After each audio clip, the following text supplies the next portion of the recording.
अभी के अपने हाल के वर्षों में अपन परिस्थितियां देख रहे हैं कि पूरी दुनिया में मानव जाति हेतु या अन्य जो जीव हैं उन सब के लिए बहुत सारे संकट पैदा हो रहे हैं। जीवों में कई प्रजातियां विलुप्त हो गई हैं इन सालों में।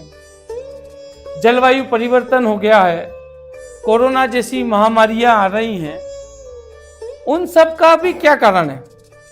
इस पर्यावरण के असंतुलन का क्या कारण है? हमारे कर्म ही तो है। हम लोगों का जो प्रकृति के प्रति हस्तक्षेप है, हमारी स्वच्छंद जीवन शैली है, ये जो सारी चीजें ये प्रकृति है उस पर परिवर्तन ला रही है। वो हमारे ही कर्म है और उन्हीं कर्मों का फल हमें किसी न किसी रूप से वापस मिल रहा है। तो कर्म को समझने या कर्म फल को समझने के लिए ये बहुत ही जरूरी है कि हम क्या कर्म कर रहे हैं और उसका फल कैसे किस तरीके से मिलेगा। मैं आपको एक और कहानी सुनाता हूं। हम भाग्य की बात करते हैं कि जो भाग्य में लिखा होगा वो होता ही है, लेकिन भाग्य कर्म तय करते हैं। हमारे कर्मों से ही हम भाग्य बदल सकते हैं, हमारे कर्मों से ही हम सब चीजें कर सकते हैं। एक गुरु और शिष्य थे।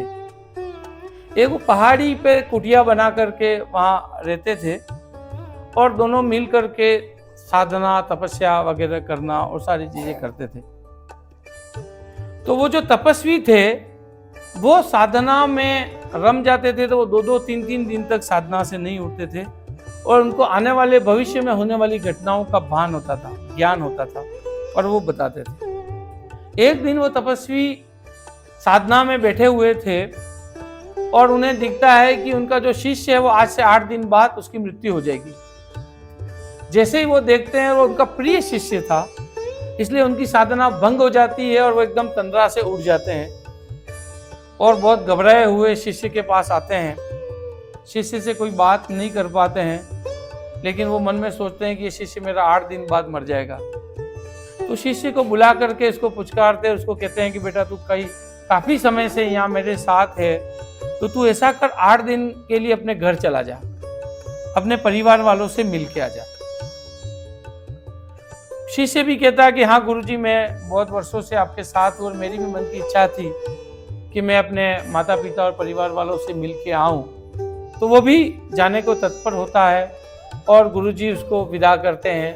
वो वहाँ से निकलता है, पहाड़ी से उतरता है और समुद्र तक जाने से बीच में वो देखता है रास्ते में कि एक जो मिट्टी का छेद है और उसमें से बहुत सारी चींटियाँ जो हैं वो आ रही हैं जा रही हैं।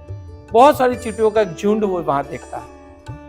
उधर देखता है कि समुद्र में ज्वार आ रहा है और समुद्र की जो लहरें हैं वो उफान पे है, वो आगे बढ़ेंगी। उसको दिखता है कि वो आगे बढ़ेंगी और वहां तक आएंगी और ये सारी चींटियां बह जाएंगी और वो मर जाएंगी। तो उसके मन में दया आती है, करुणा आती है। तो वो क्या करता है कि अपने ऊपर के जो वस्त्र हैं वो निकाल करके उनमें रेती भरता है और उसका जो वो छेद था उसके चारों तरफ उसको लगा करके ऐसी भी दीवार बना देता है कि ताकि वो पानी समुद्र के ज्वार जब आए उसमें जाए नहीं, और नाली सी बना देता है ताकि पानी साथ में निकल जाए। और उसको ये संतुष्टि हो जाती है कि हाँ ये अब चींटियां नहीं मरेंगी, बच जाएंगी। तो फिर वो वहां से निकल जाता है, नाव में बैठ करके अपने गांव जाता है। गांव आराम से परिवारजनों के साथ 8 दिन साथ रहता है और समय बिता करके 8 दिन बाद वो वापस गुरुजी के पास लौटता है।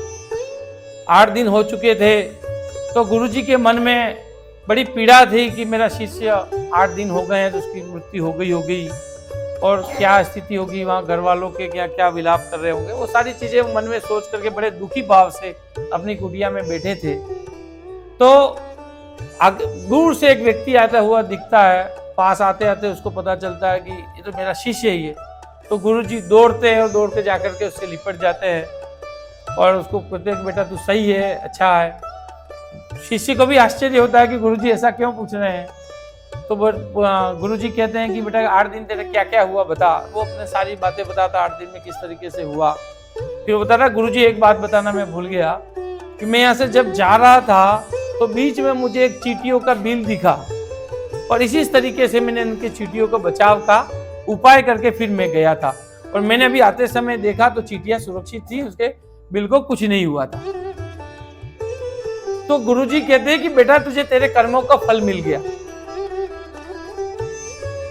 जो उन्होंने ये सोचा था कि इसका 8 दिन बाद उसकी मृत्यु होने वाली है, उसकी मृत्यु नहीं हुई। इसका कारण ही ये था कि उसने बहुत सारी चींटियों की जान बचाने का जो कर्म किया था, उसके फलस्वरूप उसकी जान बच गई। तो यह है कर्म का फल, जो हमें कई बार तुरंत भी मिलता है। तो हमें सत्कर्म करते ही रहना चाहिए, ये हमारे सारे शास्त्र कहते हैं। कोई भी व्यक्ति अच्छे और बुरे जो भी कर्म करता है, उसके अनुरूप ही भविष्य में उसे सुख अथवा दुख की प्राप्ति होती है। और इसी कर्म सिद्धांत का या अथवा कर्मवाद कहते हैं। ऋषि चार्वाक हुए हैं, उनके अलावा आज तक जितने भी ऋषि मुनि हुए, जितने भी धर्म हुए, उन सब ने कर्मवाद की बात कही है। चार्वाक के अतिरिक्त